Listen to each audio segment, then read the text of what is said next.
ቻውን የቆመ የመከራን ኮፈንደር ምሶ ለስኬት በቅቶ አያውቅም። የችግርን ወጀብ አልፎ ብልጽግናን አሳክቶም አያውቅም። ይልቁኑ ለጠላት ወለል ያለ በር ይከፍታል እንጂ። የኢትዮጵያ እውነት ይኸው ነው። ትላንት የስልጣኔ ቀንዲል የኃያልነት ምልክት ሆና በስሟም በግብሯም የገነነች ሀገር በድህነት ተጠራች፣ ባለመረጋጋት ተነሳች። ይህ ሁሉ የሆነው በመነጣጠል ውስጥ ነው። አቅም ነስቶ ኃይላችንን በወሰደው መከፋፈል። የኢትዮጵያ የእድገት ጉዞ ስብራት፣ የኢትዮጵያ ፖለቲካል ችግር ስብራት ዋነኛው ጉዳይ የጥላቶቻችን አጀንዳ ነው። ይሄ መለያየት ነው። ዘር፣ ሃይማኖት፣ ጾታ፣ ሰፈር፣ መንደር እየተባለ መለየት ነው።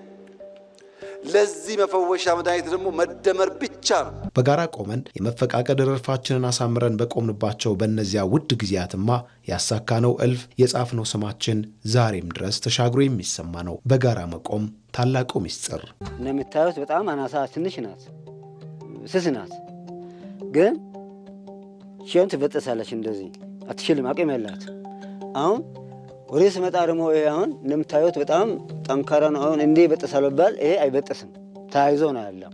የኔ ብቻ ፖለቲካ የዚያን ትውልድ በልቶ ኢትዮጵያን አቆርቁዟል። ከስልጣኔና ኃያልነቷ ይልቅ ኩስመናዋን የጻፈውም እኛና እነሱ ነው። በጋራ ሆነን ከደመቅንባቸው የፈተናን ሰንኮፍ ከገፈፍንባቸው ድንቅ ታሪኮች መማር ያልቻልን እኛ ስለ መነጣጠል ያወራንባቸው፣ ስለ መለያየት የደሰኮርንባቸው፣ ስለ ክፍፍል የሰራንባቸው ጊዜያት አደህይተውናል። ከሀገር ተራ አስወጥተው ከማማችን አውርደውናል። በህብራዊቷ ሀገር ልንሆን የተገባውማ ይህ ነበረም። የአፋር ዳጉ ለዳውሮ ኩራቱ፣ የሲዳማው ጨምበላላ ለአማራው ሐሴቱ፣ የኦሮሞው ገዳ ለሐረሪ ምቾቱ፣ የአክሱም ሐውልት ለሃዲያው ታሪኩ፣ የጀጎል ግንብ ለቤንሻንጉል ቅርሱ፣ ፋሲል ቤተ መንግሥት ለሃዲያው ሀብቱ፣ የሶማሌው ዳንቶ ለጋሞ ባህሉ፣ የጉራጌ ክትፎ ለእያንዳንዱ ኢትዮጵያዊ ጣዕሙ፣ ያንዳችን ለሌላችን ውበት፣ ያንዳችን ለሌላችን ክብር የሆነባትን ሀገር ኢትዮጵያ አንዱ ከፍ ሌላው ዝቅ ብሎ ሳይሆን ሁላችን እኩል ሆነን በወንድማማች አይን ተያይተን በመደመር እሳቤ የበለጸገች ኢትዮጵያን ለልጆቻችን እንድናሻገር አደራ ልላችሁ እወዳለሁ። የኛ የኢትዮጵያን እኔ አንተ መባባል የኔ ብቻ ነው ልክ ከንቱ አተካራ ውስጥ መግባት ከውዱ ሀገር ጥቅም ከእድገት ትልም መሻት ዞር ያደርገናልና የኢትዮጵያ ጠላቶች አብዝተው ይፈልጉታል፣ ያቀዱበታል፣ ይፈጽሙበታል። የትሮይ ፈረሶቻቸውንም ያሰማሩበታል። የትላንት የኢትዮጵያ መልክን የገለጠው ታሪክም ይኸው ነው። ህልማችን የሚከሽፈው፣ መሻታችን የሚጨነግፈው ቆርጠን ስላልተነሳን መተባበር ስለሚሳነን አልነበረም። ስንጥቃቶቻችን ለጠላቶቻችን እድል ሆነው እንጂ።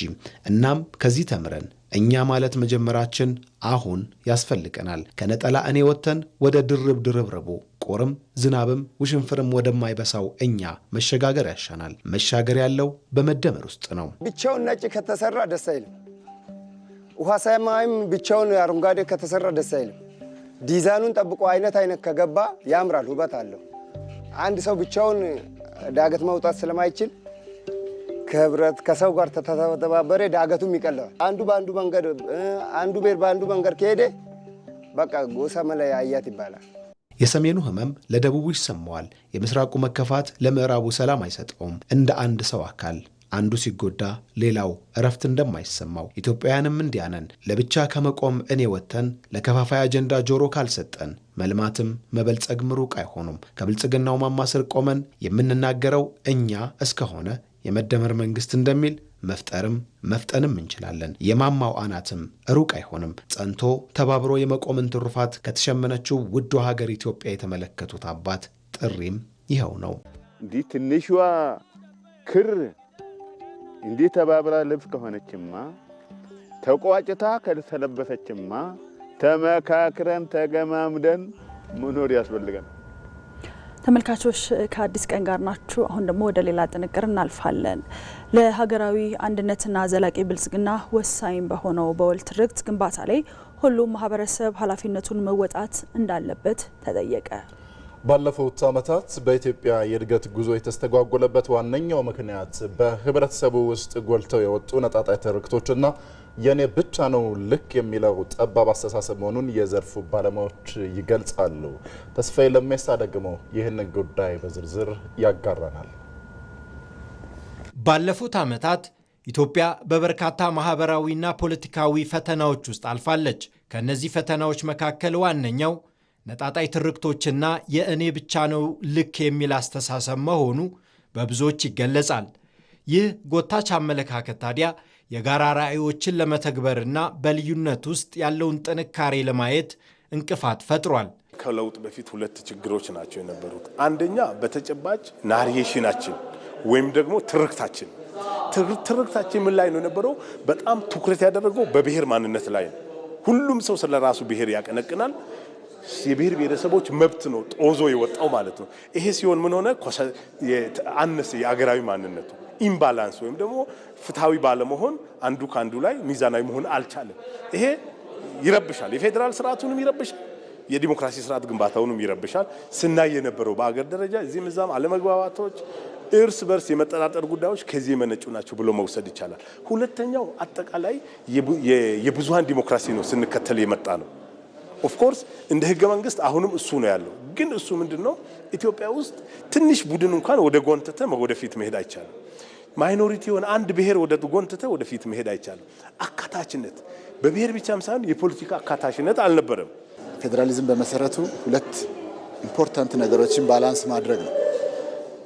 ሰልፍ ሩል እና ሼርድ ሩል የምንለው ራስን ማስተዳደርና አገርን በጋራ ማስተዳደር የነዚህ ባላንስ ነው። አንዳንዴ የበለጠ ፎከስ ለሰልፍ ሩል እንሰጥና ለብሔር ለአካባቢ ለምናምን የበለጠ እንሰጥና አገርን እንረሳለን። አንዳንዴ ደግሞ ሼርድ ለምንለው አገራዊ ለምንለው ነገር የበለጠ ትኩረት እንሰጥና ሰልፍ ሩልን አንደርማይን እናደርጋለን። በራይት ባላንስ መጠበቅ ሁሌም አስፈላጊ ነው። ይሄንን ደግሞ በየጊዜው በመተዋወቅ በመረዳዳት አንዱ ሌላው ጫማ ውስጥ ሆኖ በማሰብ የሚፈጠርና የፕሮሰሱ አካል ነው ብዬ ነው ማሰብ። ዘላቂ ልማትን ለማረጋገጥ የመፍትሄው ቁልፍ ህብረ ብሔራዊነትን ማጽናትና የሁሉን አቀፍ የሆነውን የወል ትርክት መገንባት መሆኑ ላይ ባለሙያዎች ይስማማሉ። የወል ትርክት ማለት የአንድ ወገን ታሪክ የበላይነት ማለት ሳይሆን የሁሉም ኢትዮጵያዊ ታሪኮች፣ ልምዶችና ማንነቶች በአንድነት የሚንጸባረቁበት ሰፊ የጋራ ቤት መፍጠር እንደማለት ነው። ጠቅላይ ሚኒስትር አብይ አህመድም ይህ የወል ትርክት በዋናነት ኢትዮጵያ የሁሉም ልጆቿ መሆኗን ማረጋገጥ የብሔር የሃይማኖትና የቋንቋ ልዩነቶች የመበታተኛ ሳይሆኑ የሀብት ምንጭና የጥንካሬ መሰረት መሆናቸውን መቀበል እንደሚያስፈልግ ተናግረዋል። ማንነቶች ብዝሃ ማንነት የሚያቅፍ መሆን አለበት። ስለዚህ ህብረ ብሔራዊነት ስንል አስተዳደሩ፣ ቋንቋው፣ ማንነቱ ኢንክሉሲቭ መሆን አለበት ነው። የወንድማማችነት እሴት ሲባልስ ሌላውን እንደራሱ የሚመለከት ብሔርና ሀገራዊ ብሔርተኝነትን ማስታረቅ የሚችል እኔ ኦሮሞ ነኝ፣ ምንም ችግር የለው። ኦሮሞነቴ ኢትዮጵያዊ መሆኔን የሚያሰቃየኝ መሆን የለበትም። እኔ ሰው ነኝ፣ እኔ አብይ ነኝ፣ እኔ ወንድ ነኝ። እነዚህ ማንነቶችን አስታርቄ መጓዝ የሚችል መሆን መቻል ይኖርብኛል። አንደኛው ገዝፎ ሌላውን በማኮስመን አብሮ መኖርን የሚያጠፋ እንዳይሆን መጠበቅ ያስፈልጋል።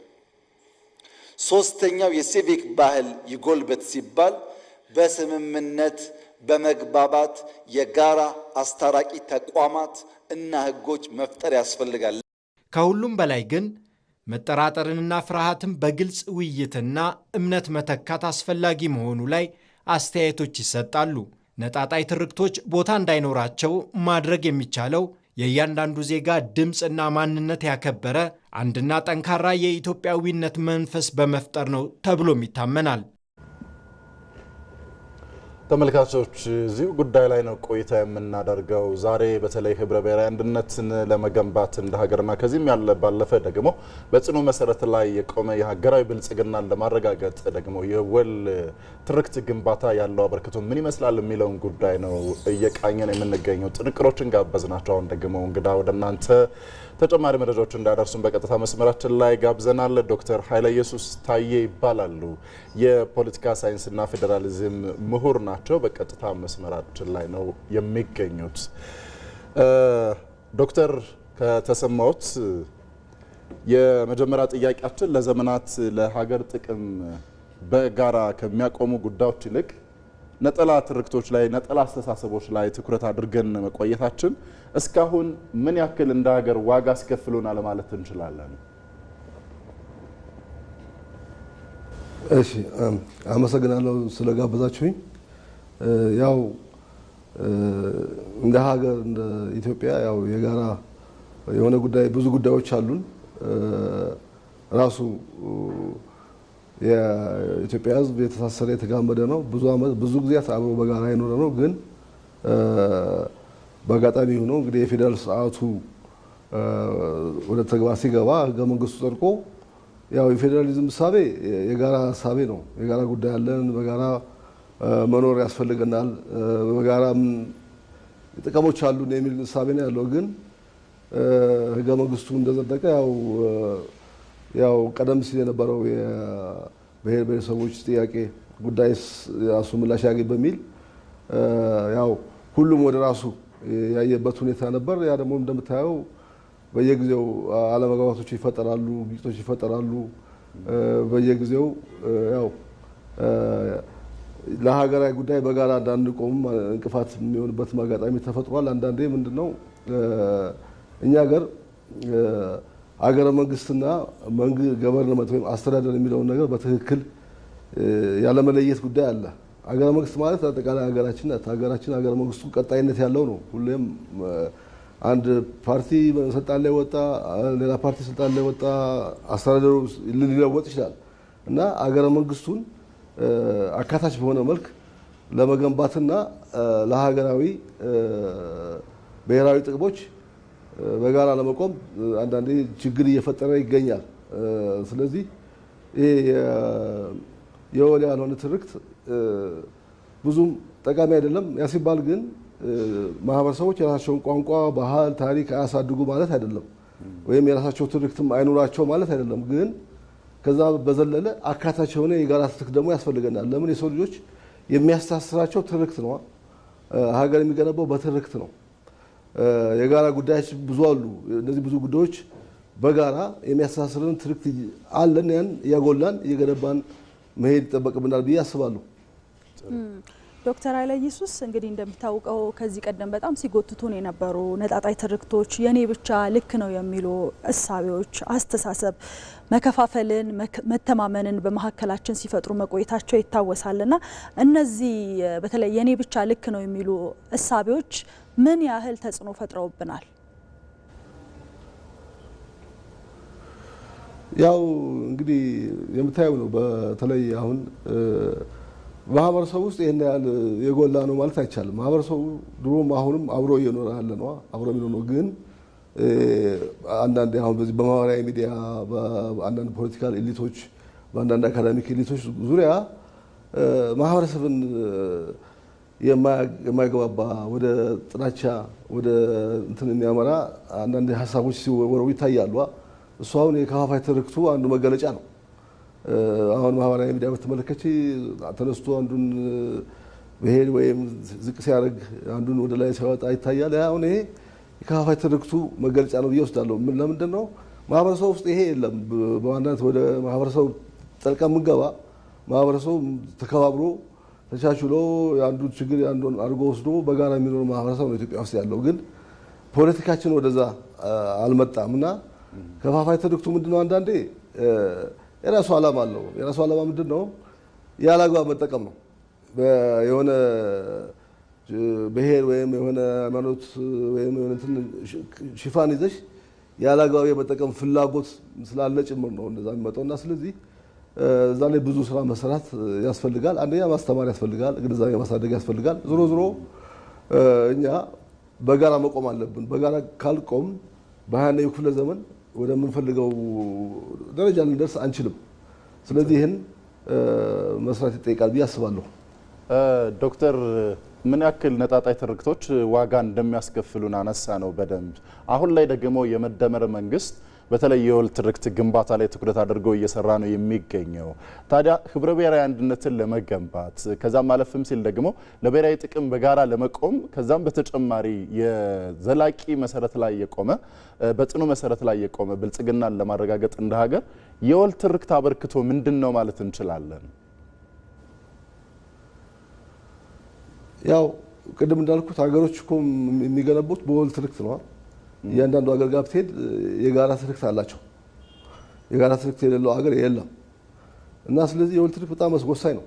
የወል ትርክት ማለት በጋራ የሚያሳስር፣ በጋራ የሚያቆምህ፣ በጋራ እንድትረዳዳ፣ የጋራ አይነት የአስተሳሰብ እንዲኖርህ፣ የጋራ ለሀገር በጋራ ባንድነት እንድትቆም የበለጠ ጠንክረህ እንድትቆም የሚያደርግ የወል ትርክት ነው። የወል ትርክት ሲባል ደግሞ የአንድ አካል ትርክት ሳይሆን በጋራ ብዙ ትርክቶች አሉ ለኛ መስራት። ለምሳሌ አንዱ ትርክት መሆን የሚችለው እኔ ብዬ ማስበው ህብረ ብሔራዊ የሆን ማህበረሰቦች ነን የሚል ራሱ ትርክት ሊሆን ይችላል። ያው ማንንም የማይገለልበት ሁሉም ያቀፈ ህብረ ብሔራዊ የሆነ ማህበረሰቦች ነን። ህብረ ብሔራዊ ሆነን ደግሞ በጋራ ትልቅ ደረጃ መድረስ እንችላለን የሚል ትርክት መፍጠር ይቻላል። ስለዚህ ትርክት ለሀገሮች መሰረት ነው። ትርክት የሌለው ሀገር የለም። ሌላው ደግሞ ህገ መንግስታችንም አንድ ትርክት ሊሆን ይችላል። አሁን ህገ መንግስቱ ጋር ያሉ አንዳንድ እንትኖች በዚህ በሀገራዊ ምክክሩ ወደ ጋራ መግባባት ከተመጣ እኛ መብታችን ነፃነታችን በህገ መንግስት የተከበረ ህገ መንግስታዊ ስርዓትን የምንከተል ህዝቦች ነን የሚል ትርክት መፍጠር ይችላል። አንዳንድ ሀገሮች እንደዚያ የፈጠሩ አሉ። ለምሳሌ እነ ስዊዘርላንድ እንደዛ ናቸው።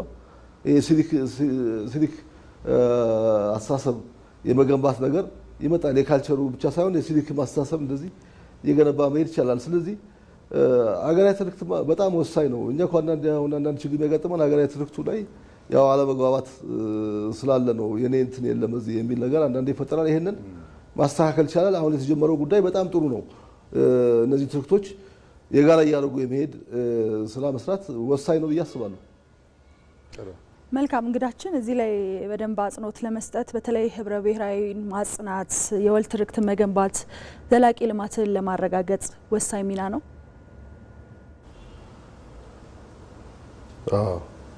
አዎ እንግዲህ ዞሮ መሰለሽ ልማት ዞሮ የሚሰራው በህዝብ ነው፣ በጋራ ነው የሚሰራው። እነዚህ ህዝቦች በጋራ ሲተሳሰሩ እኔም እዚህ አለሁበት የኔም ነው ብሎ ሲያስቡ ለልማት ይነሳሳሉ። ያው አንደኛ በያሉበት አካባቢያቸውን በበለጠ እንዲያለሙ ያላቸውን አካባቢያዊ አቅም በአግባቡ እንዲጠቀሙ ያደርጋቸዋል። ሁለተኛ እንደ ሀገር ደግሞ በትብብር ትላልቅ ሀገራዊ ፕሮጀክቶችን እንድንሰራ ትላልቅ ለሀገር መገለጫ የሚሆኑ ባንዲራ የሆኑ ፕሮጀክቶችን እንዲሰሩ በጋራ ያደርጋል ማለት ነው። ይሄን እኮ ለምሳሌ የህዳሴ ግድብ ማየት ይቻላል። አሁን እሱ በጋራ የሰራነው ነው። የኢትዮጵያ ብሔር ብሔረሰቦችና ህዝቦች በጋራ የገነቡት አንድ የጋራ ትርክት ነው የሚሆን ጉዳይ ነው እና ሌሎችንም እንደዚሁ መገንባት ይቻላል። ስለዚህ የጋራ ትርክትና የህብረ ብሔራዊ አንድነት ለሀገራዊ ልማት በጣም ወሳኝ ነው። ለምን ልማት ዞሮ የሰዎች አቅም ነው፣ የሰዎች ልማት ነው። ሰዎች ናቸው የሚያለሙት እና ሰዎች በዛ ውስጥ በትክክል ተሳታፊ ሲሆኑ በትክክል እነሱም አስተዋጽኦ ሲያበረክቱ ነው ልማት የሚመጣው። ስለዚህ የጋራ ትርክቱና ህብረ ብሔራዊ አንድነቱ ለልማት በጣም ወሳኝ ነው። ይህ ለሀገራዊ አንድነትም ለሀገራዊ እንዳላችሁት ቅድም ለሀገራዊ ጥቅሙም በጣም ወሳኝ ነው ብዬ አስባለሁ። ጥሩ። ምናልባት ኢትዮጵያውያን መልከ ብዙ ነን፣ ህብረ ብሔራዊ ነን። ይሄ ህብረ ብሔራዊነታችንን ደግሞ ወደ አንድ አምጠን በጋራ ስንቆም ምን ያክል ውጤት ማስመዝገብ እንደምንችል በታላቁ የኢትዮጵያ ህዳሴ ግድብ አሳይተናል፣ ዓለምንም አስደምመናል። አሁንም ያለንን ህብረ ብሔራዊነት ወደ አንድነት በማምጣት ኢትዮጵያ የምታልማቸውን ግቦች ለማሳካትና ለብሔራዊ ጥቅማችን በጋራ ለመቆም በቀጣይ ምን መስራት ይጠበቅብናል ይላሉ? አንደኛ ምንድነው የሚጀምረው ከአመለካከት ነው። በመጀመሪያ ኢትዮጵያ ህብረ ብሔራዊ የሆነች ሀገር መሆኗን መቀበል ነው። አንዳንድ አካላት አሉ የማይቀበሏ፣ ግን ይሄ ከነባራዊ ሁኔታ ጋር የሚጋጭ ነው። አንተ ነባራዊ ሁኔታን ተቀብለህ ከዛ ኦኬ እንደ አይነት ከሆነ ብዝሃ ከሆነ ይሄ ብዝሃነታችን እንዴት አድርገን አስተዳድረን በጋራ አንድ ህብረ ብሔራዊ አንድነት እንፍጠር ብሎ እዛ ላይ መስራት ነው የሚያስፈልገው። እሱ ከአመለካከት ይጀምራል። ከዛ ቀጥሎ ደግሞ ያው ከአመለካከቱ በኋላ ደግሞ ይሄን ህብረ ብሔራዊ አንድነት በየደረጃው የሚያስተሳስሩ የተለያዩ ልማቶች መስራት ነው። ለምሳሌ አገር አቋራጭ ትራንስፖርቶች ባቡር ሊሆን ይችላል፣ መብራት ሊሆን ይችላል፣ ቴሌ ሊሆን ይችላል። የተለያዩ ልማቶችን የሚያስተሳስር ነው አንድነት እየጠነከረ የሚሄደው አይደለም። እኛ ዓለም እኮ ተሳስሯል። በግሎባላይዜሽን ዘመን እኮ አሁን አንዱ ከአንዱ ጋር የተሳሰረ ነው። ለምን ነው ቻይናና አሜሪካ ብዙ ቢያወሩ የማያጋጩት? ለምን? የተሳሰሩ ስለሆኑ ጥቅም ስላላቸው ነው። እና ስለዚህ እኛም የበለጠ መተሳሰር ያስፈልገናል። በልማት ከተሳሰር ያው የህብረ ብሔራዊ አንድነቱ የበለጠ እየተጠናከረ ይሄዳል። ልማትም ወሳኝ ነው በዚህ ጉዳይ በማስተሳሰሩ። ሌላው የሌላውን ችግር እንደራስ አድርጎ መውሰድ ያስፈልጋል። ሌላው አንተ የምፈልገው ነገር ሌላውም እንደሚፈልግ ያኛው ሌላውም ደግሞ የደስቻ ሀገር እንደሚያስብ መውሰድ ጥሩ ነው። አንዳንዴ ግማሹ የሚያስብ ግማሹ የማያስብ ተደርጎ ይሳላል። ግን ሁሉም የዚች ሀገር ዜጋ ነው፣ የዚች ሀገር ነዋሪ ነው። ሁሉም ለሀገሩ እንደሚያስብ መውሰድ ያስፈልጋል። እና እንደዚህ አይነት አስተሳሰቦችን እየገነባን ልማቶች በዚህ መልክ ያጠናከርን ከሄድ የህብረ ብሔራዊ አንድነቱ የተጠናከረ ይሆናል ብዬ አስባለሁ። ዶክተር ኃይለ ኢየሱስ ታዬ የፖለቲካ ሳይንስና ፌዴራሊዝም ምሁር በቀጥታ መስመራችን ላይ ተገኝተው ስላደረሱን ሀሳብ እናመሰግናለን። ባሉበት መልካም ቀን። እናመሰግናለን።